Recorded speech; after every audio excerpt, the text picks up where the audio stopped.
ગયા અઠવાડિયે શેર બજારમાં જબરદસ્ત તેજી જોવા મળી. ચાલો આંકડાઓ પર એક નજર કરીએ. આટલો બધો નફો? ટોપ 10માંથી 8 કંપનીઓએ ભેગા મળીને આટલી કમાણી કરી. તો આ તેજીનો ફાયદો કોને કોને થયો? જોઈએ કઈ કંપનીઓ આ વિનર્સ ક્લબમાં શામેલ છે. અને આ લિસ્ટમાં સૌથી આગળ હતી એક ટેલિકોમ કંપની, ભારતી એરટેલ. જુઓ આ આંકડો, એરટેલનું માર્કેટ વેલ્યુએશન લગભગ 59,000 કરોડ રૂપિયા વધ્યું. તો એરટેલની સરખામણીમાં એલઆઈસી અને ટીસીએસ જેવા બીજા મોટા ખેલાડીઓ ક્યાં હતા? ચાલો જોઈએ. અને આ તેજીની રેસમાં તેઓ એકલા નહોતા. રિલાયન્સ અને એસબીઆઈ જેવી કંપનીઓએ પણ સારો દેખાવ કર્યો. પણ જ્યાં ફાયદો હોય ત્યાં નુકસાન પણ હોય. કેટલીક મોટી કંપનીઓ માટે આ અઠવાડિયું સારું નહોતું રહ્યું. એચડીએફસી બેંક અને બજાજ ફાઇનાન્સના માર્કેટ કેપમાં મોટો ઘટાડો જોવા મળ્યો. હવે સવાલ એ થાય કે આખી માર્કેટમાં આટલી બધી તેજી આવી ક્યાંથી? એક્સપર્ટ્સના મતે આ તેજી પાછળ બે મુખ્ય કારણો હતા. એક તો વૈશ્વિક શાંતિ અને બીજું મજબૂત સ્થાનિક અર્થતંત્ર. એટલે કે ઘટતા વૈશ્વિક તણાવ અને દેશના મજબૂત ફંડામેન્ટલ્સે બજારમાં નવો જોશ ભર્યો. તો આ બધા ઉતાર ચઢાવ પછી ફાઇનલ રેન્કિંગમાં કોણ ક્યાં છે? ચાલો જોઈએ. તો આ રહ્યું ટોપ 10 કંપનીઓનું લિસ્ટ, જેમાં રિલાયન્સ ઇન્ડસ્ટ્રીઝ હજી પણ ટોચ પર છે. એટલે કે આખા અઠવાડિયાની તેજી અને મંદી પછી પણ રિલાયન્સનો દબદબો કાયમ છે.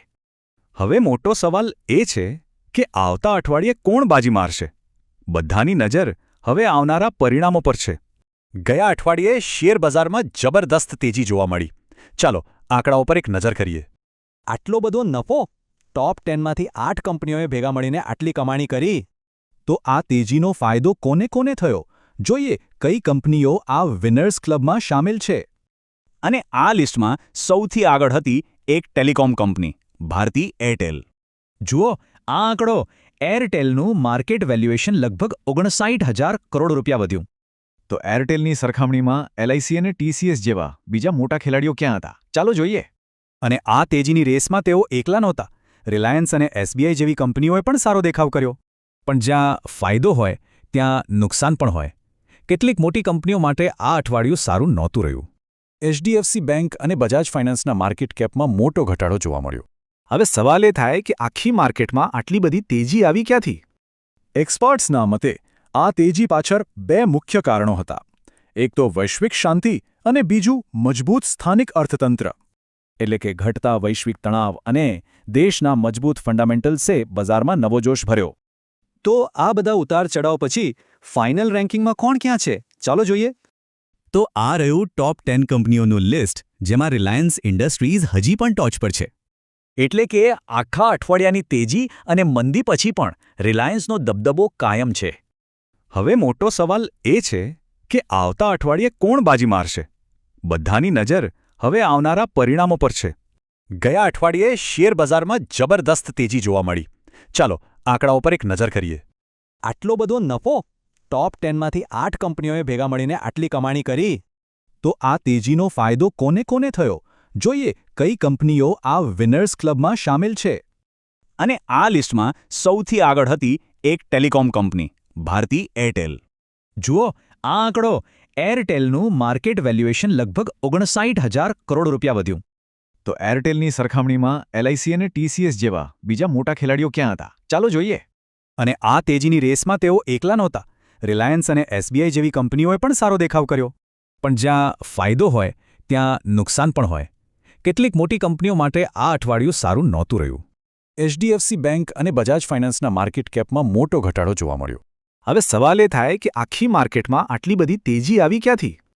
એક્સપર્ટ્સના મતે આ તેજી પાછળ બે મુખ્ય કારણો હતા.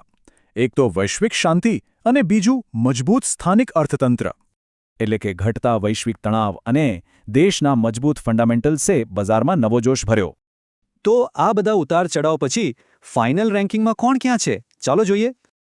તો આ રહ્યું ટોપ 10 કંપનીઓનું લિસ્ટ, જેમાં રિલાયન્સ ઇન્ડસ્ટ્રીઝ હજી પણ ટોચ પર છે. એટલે કે આખા અઠવાડિયાની તેજી અને મંદી પછી પણ રિલાયન્સનો દબદબો કાયમ છે. હવે મોટો સવાલ એ છે કે આવતા અઠવાડિયે કોણ બાજી મારશે? બધાની નજર હવે આવનારા પરિણામો પર છે. ગયા અઠવાડિયે શેર બજારમાં જબરદસ્ત તેજી જોવા મળી. ચાલો આંકડાઓ પર એક નજર કરીએ. આટલો બધો નફો? ટોપ 10માંથી 8 કંપનીઓએ ભેગા મળીને આટલી કમાણી કરી.